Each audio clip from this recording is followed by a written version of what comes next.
तमाम बड़ी-बड़ी कंपनियाँ जैसे कि बायजूस, वेदांतु, लावा, पैनासोनिक, नोकिया, ब्लूबेरी, ब्लैकबेरी जो भी थी कंपनियाँ, आज के टाइम पे कहाँ हैं? एक टाइम पे वो मार्केट पे राज किया करते थे, लेकिन अब उनका लेवल यहाँ पे आ चुका है। ऐसा क्या था कि उन्होंने अपना ये जो राज है, अपना जो पद था क्यों खो दिया? अपनी जो ये मार्केट पे राज करना, एक मतलब किंग की तरह जो शासन करते थे सारी कंपनीज़ पर, आखिर ऐसा क्या हुआ कि वो लोग वहाँ से यहाँ आ गए? Hey guys, this is me Aman Mishra. Rich dad poor dad का सीरीज़ चल रहा है, ये चैप्टर 1 वीडियो जो है यूट्यूब पे पोस्ट हो चुका है। इसका एक अलग प्लेलिस्ट बना रहा हूँ, ये है चैप्टर 2। आज इस वीडियो में हम जानेंगे कि आखिर मनी नॉलेज, फाइनेंशियल नॉलेज क्यों ज़रूरी है? उन कंपनीज़ के बारे में भी समझेंगे कि आखिर ऐसा क्या हुआ कि वो कंपनी यहाँ से यहाँ आ गई? क्यों फाइनेंशियल लिटरेसी ज़रूरी है?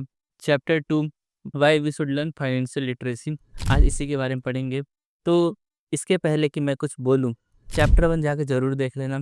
चैप्टर 1 नहीं देखोगे, चैप्टर 2 में थोड़ा-सा कुछ मिसिंग लगेगा, वो टोन, वो वाइब नहीं मैच कर पाएगी। एक सीरीज़ से चलते हैं, मज़ा आएगा, आपको भी मज़ा आएगा, मुझे समझाने में मज़ा आएगा। और वो जो एफर्ट होता है ना कि पढ़ने का नहीं मन कर रहा है, पढ़ने का मन नहीं कर रहा, इसलिए वीडियो का सीरीज़ लेके आया हूँ। तो बिना किसी देरी के चलिए आगे बढ़ते हैं। Rich dad poor dad chapter 2, why teach financial literacy. देखो, सबसे बड़ी रीज़न होती है ना किसी भी कंपनी का डाउनफॉल का, वो होता है चेंजेस। एक टाइम के बाद ऐसा तो नहीं है ना कि आज जो जनरेशन चल रही है वही जनरेशन आने वाले 10 साल बाद भी वही रहेगी, है ना? ऐसा नहीं है कि जो लोगों को आज पसंद आ रहा है वो लोगों को हज़ारों साल बाद भी पसंद आएगा। एक टाइम की बात है कि जहाँ पे खूबसूरती का पैमाना गोरा रंग, पतला, दुबला आदमी ये सब देख के नहीं होता था। एक टाइम पे बहुत हट्टी-कट्टी लड़कियाँ, चेहरे पे हल्के बाल, दाढ़ी होना, ये सब भी खूबसूरती का पैमाना होता था। लेकिन जैसे-जैसे टाइम बीतते गए, आज खूबसूरती का पैमाना अलग है। हज़ारों साल पहले खूबसूरती का पैमाना अलग था। तो जनरेशन बाय जनरेशन चीज़ें बदलती रहती हैं एंड उसी जनरेशन के हिसाब से हमें भी चीज़ों को बदलना रहता है। नोकिया का एग्ज़ाम्पल लेते हैं। सालों पहले नोकिया कंपनी जो मार्केट पे राज किया करती थी। लेकिन अब क्या हो रहा है? नोकिया ढल चुकी। क्यों? क्योंकि नोकिया अपने आप को चेंज होते हुए माहौल में नहीं ढाल सकी। ढालना चाहिए था लेकिन नहीं ढाल सकी। एक कॉन्फिडेंस, एक गुरूर कि हमारी जो चीज़ें हैं लोगों को पसंद आ रही है, अगर इसमें बदलाव लाएँगे तो लोग इसको पसंद नहीं करेंगे। यहाँ पे वो गलत थे। याहू, आज लोग याहू को पूछते हैं? नहीं पूछते हैं। तो टाइम के साथ, जनरेशन के साथ अपने अंदर चेंजेस लाना ज़रूरी है। ये तो रही बात चेंजेस की, लेकिन इस चैप्टर में बस चेंजेस की बात नहीं की गई है। इस स्टोरी में काफ़ी सारी चीज़ों के बारे में बात की गई, जैसे कि फाइनेंशियल लिटरेसी क्यों ज़रूरी है, चेंजेस लाना क्यों ज़रूरी है, एसेट और लायबिलिटीज़ क्या होती हैं, अमीर और गरीब में अंतर क्या होता है, अमीर राज क्यों करते हैं, मिडिल क्लास और गरीब हमेशा तंगी से के शिकार क्यों रहते हैं, ज़्यादा पैसा क्या आपको प्रॉब्लम को सॉल्व कर पाएगा। ऐसी तमाम चीज़ें जो कि है इस चैप्टर के बारे में समझेंगे। पहला चीज़, एसेट, मैंने लास्ट वीडियो में बताया था कि एसेट और लायबिलिटीज़ के बीच में डिफरेंस क्या होता है। तो कॉमर्स के हिसाब से देखा जाए तो एसेट और लायबिलिटीज़ का बहुत ही अलग डिफरेंस है, अलग ही मीनिंग है। लेकिन अगर आप एक रियल लाइफ के सिनेरियो में देखते हैं, एसेट और लायबिलिटी का मतलब, तो एसेट सिंपली वो होता है जो आपकी जेब में पैसा डाले, ठीक है? आप कुछ ना करो, आपके जेब में पैसा डालें। वहीं लायबिलिटी वो होती है जो आप मज़ाक, मस्ती, हँसी-मज़ाक में उड़ा देते हो, ठीक है? जैसे कि एक पैमाना लेते हैं, ठीक है? मान लो साल के स्टार्टिंग में, मतलब मंथ के स्टार्टिंग में आपके अकाउंट में पैसा आया। अब वो कुछ पैसा आपने खेलने-कूदने, मौज-मस्ती, इधर-उधर घूमने-टहलने, नेटफ्लिक्स का सब्सक्रिप्शन रिचार्ज करने, तमाम ज़रूरत की चीज़ों में लगा दिया। उनमें से कुछ पैसा आपने इन्वेस्ट कर दिया, ठीक है? इन्वेस्ट किया आपने पैसा, वो एसेट में जाएगा और ऊपर जितना भी चीज़ें आपने करा, घूमने-टहलने, जिसमें भी खर्चा किया, वो आपकी लायबिलिटी में चली गई। बचत के अलावा जहाँ भी आप खर्च करते हैं वो लायबिलिटी में ही आती है। समझ गए मेरी बात?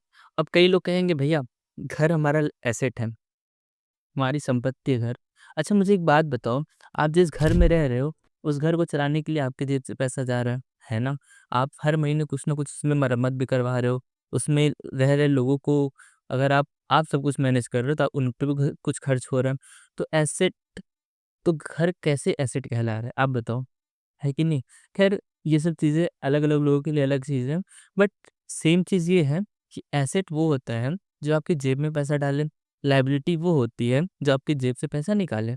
एंड अब इस पे मैंने एक अलग वीडियो बना के रखा है, ऊपर आई बटन पे वो वीडियो आ जाएगी, आप उसको जाके देख लेना। आगे बढ़ते हैं एसेट और लायबिलिटी में। तो आप बहुत पैसा पूरी ज़िंदगी कमाते हो, ठीक है? आप हर महीने कमा रहे हो, कमा रहे हो, कमा रहे हो, लाखों रुपए आपके आ रहा है, लेकिन मंथ के एंड में कुछ नहीं बचता, तो आपकी वेल्थ कुछ नहीं है। आपने कुछ नहीं कमाया पूरी ज़िंदगी में। सिंपल चीज़ ये होती है ना, वेल्थ किसे कहा जाता है? लायबिलिटी, एसेट ये तो चलो अलग की बात है। वेल्थ किसे कहा जाता है? वेल्थ मतलब आप कमाना छोड़ दो, ठीक है? आप कुछ मत करो।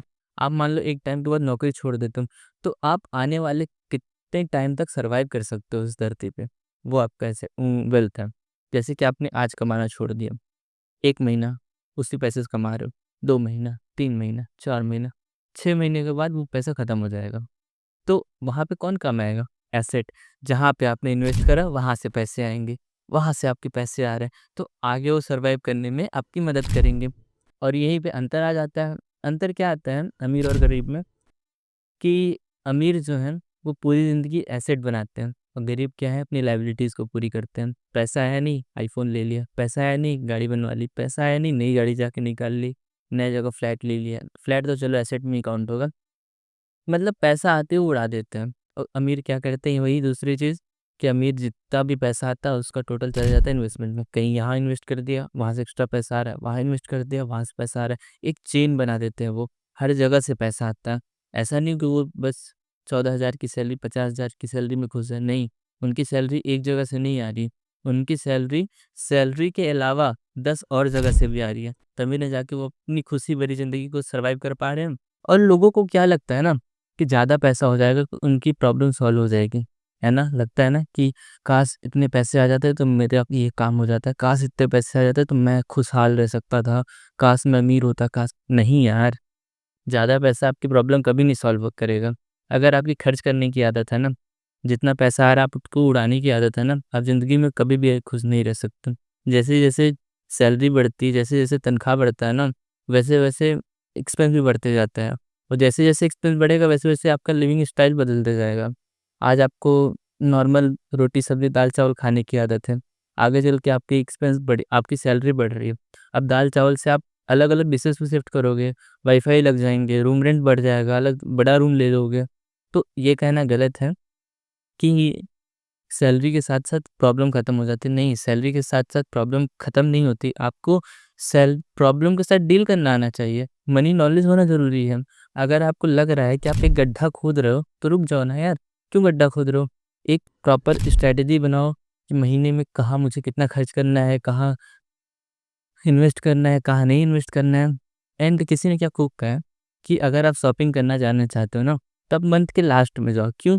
क्योंकि मंथ के लास्ट में आपके पास एक बहुत ही लिमिटेड अमाउंट में पैसा रहेगा। उससे क्या होगा, आपकी ज़रूरत की चीज़ें ही आप लोगे। जैसे आप मंथ के स्टार्टिंग में शॉपिंग बहुत लोग जाते हैं, अक्सर सारे लोग मंथ के स्टार्टिंग में शॉपिंग जाते हैं। तो लोग क्या करते हैं, ये पसंद आया ये भी ले लेते हैं, ये पसंद आया ये भी ले लेते हैं, ये पसंद आया ये भी ले लेते हैं। नहीं, ये नहीं करना है हमें। हमें जो ज़रूरी की चीज़ें हैं, ज़रूरत की चीज़ें जो हमने लिस्ट बना के घर से लेके गए हैं, बस वही आना चाहिए। इसके अलावा अगर और कोई भी चीज़ आ रहा है तो मतलब आप फाइनेंशियल डेप्थ में जा रहे हैं। आपको क्या लगता है, जापानीज़ जो हैं, वो हमसे इतने आगे क्यों हैं? जापानीज़ को देखा जाए तो वो पैसों के मामले में, लिविंग स्टाइल्स के मामले में, कल्चर के मामले में वो हम लोगों से बहुत ज़्यादा आगे हैं। क्यों? उन लोगों की 3 स्ट्रैटेजी, जैसे ही वो लोग पैदा होते हैं, उनको ये सिखाया जाता है लाइफ़ के 3 रूल होते हैं, sword, jewel and mirror. Sword से कहने का क्या मतलब है? स्वॉर्ड मतलब शक्ति, स्वॉर्ड मतलब ताकत। मतलब क्या मतलब? अमेरिका की बात कर लें, अमेरिका ट्रिलियंस ऑफ डॉलर खर्च करता है, किस चीज़ के ऊपर खर्च करता है? अपनी सिक्योरिटी के ऊपर, नेवी के ऊपर, आर्मी के ऊपर ट्रिलियंस ऑफ डॉलर खर्च करता है, तभी वो जाके सबसे शक्तिशाली देश बना हुआ है। द जेवेल, जेवेल मतलब ज्वेलरी, सोना, है कि नहीं? ज्वेलरी का कहना है, जेवेल का कहना है कि जेवेल का रिलेशन जो सिंपली वो मनी से है। ऐसा माना जाता है ना, जिसके पास पैसा होता है ना वो रूल बनाता है। आपके भी कई दोस्त होंगे, आपके भी कई ग्रुप होंगे, लेकिन सबसे ज़्यादा चलती किसकी होगी? जिसके पास सबसे ज़्यादा पैसा है ना? उसका एक अलग ही ऑरा रहेगा। अगर आपके पास पैसा नहीं है ना, तो आपको 10 लोगों के बीच में बोलने में शर्म आएगी। आप कहीं बाहर घूमने जाओगे किसी दोस्तों के पास, सब अपना-अपना खर्चा उठा रहे हैं। आपका खर्चा अगर कोई और उठाएगा तो आपको अंदर से शर्म आएगी कि मैं क्यों गया हूँ? तो सिंपल सा चीज़ है, मनी जो है, जिसके पास पैसा होता है वही रूल बनाते हैं। अगला चीज़ क्या है? मिरर, सेल्फ रिफ्लेक्शन, कि आप ज़िंदगी में क्या कर रहे हो? आपको क्या करना है? आपको आगे बढ़ना है कि नहीं बढ़ना? खुद में रियलाइज़ेशन हो जाएगी ना, तो आप बहुत आगे बढ़ जाओगे। और ये तीनों में सबसे इम्पोर्टेंट चीज़ है जेवल, स्वॉर्ड और मिरर में, तीनों में सबसे ज़्यादा इम्पोर्टेंट क्या है? मिरर है, सेल्फ रिफ्लेक्शन। आपके पास सेल्फ रिफ्लेक्शन ही नहीं है, आप ज़िंदगी में कुछ नहीं कर पाओगे। आप वही लोगों की तरह भेड़-चाल में चलने लगोगे कि हाँ, मेरा दोस्त इंजीनियरिंग कर रहा है, मैं भी इंजीनियरिंग करूँ, मेरा दोस्त डॉक्टरी कर रहा है, मैं भी डॉक्टरी करूँ, मेरा दोस्त रेलवे की तैयारी कर रहा है, मैं भी रेलवे की तैयारी करूँ, वो घर लिया, मैं भी घर लूँगा, वो आईफ़ोन लिया, मैं भी आईफ़ोन लूँगा, वो गाड़ी लिया, मैं भी गाड़ी लूँगा। उसी भेड़-चाल में चलते रह जाओगे। और जो सक्सेसफुल आदमी होता है ना, वो भेड़-चाल से थोड़ा-सा अलग रास्ता ले लेते हैं।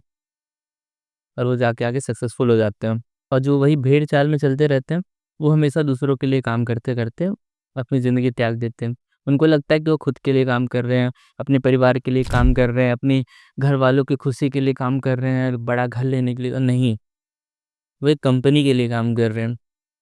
कंपनी का कंपनी की वैल्यू बढ़ाने के लिए काम कर रहे हैं।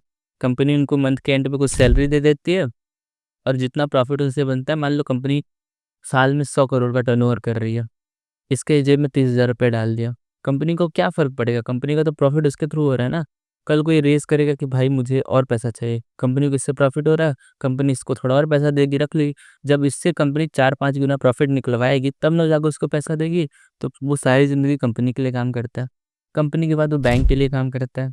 कैसे? बैंक में रह रहा है, बैंक में अलग-अलग तरीके के charge, ATM charge, message charge, फिर एनुअल में कुछ ना कुछ चार्जेस कटते रहते हैं।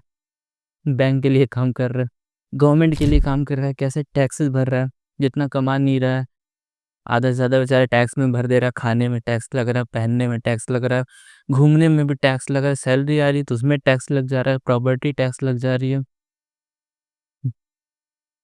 गिनती खत्म हो जाएगी। और उस आदमी पूरी ज़िंदगी इसी भ्रम में रहता है कि वो खुद के लिए काम कर रहा है और फिर वही कहेगा हमने तो सारी ज़िंदगी पैसे कमाए हैं, हमने तो सारी ज़िंदगी मौज काटी है, हमने तो सारी ज़िंदगी अपने घरवालों की सेवा की है। और जब नौकरी खत्म हो जाएगी, कहीं का नहीं रह जाएगा। क्यों? क्योंकि वेल्थ ही नहीं है, सर्वाइव ही नहीं कर रहा। 6 महीने में गुज़ारा मुश्किल से है, अनटिल अनलेस रेलवे से हो पेंशन, कुछ नहीं कहूँगा मैं। बस हाँ दोस्तों, आज के जो चैप्टर में बस इतनी सी बात है। एक और चीज़ है, अगले चैप्टर में हम ये सीखेंगे कि कैसे अपने काम से मतलब रखना चाहिए। मैकडॉनल्ड्स बहुत बड़ी कंपनी है, वो कैसे अपने काम से सिर्फ़ मतलब रख के आज करोड़ों का इवोल्यूशन लेके बैठी हुई है। तो वीडियो कैसा लगा कमेंट बॉक्स में ज़रूर बताना। इस बुक एक सेकंड, इस बुक के अलावा फ़र्दर आपके पास कोई और इम्पोर्टेंट पॉइंट है जो कि आप बता सकते हो, वो कमेंट में जाके ड्रॉप करना। इस वीडियो का फ़ेवरेट पार्ट कौन-सा था वो मुझे ज़रूर बताना और फ़र्दर पार्ट 3 के लिए कमेंट करो नीचे पार्ट 3। वीडियो जल्द आएगी, तब तक के लिए bye bye, tata, goodbye, take care.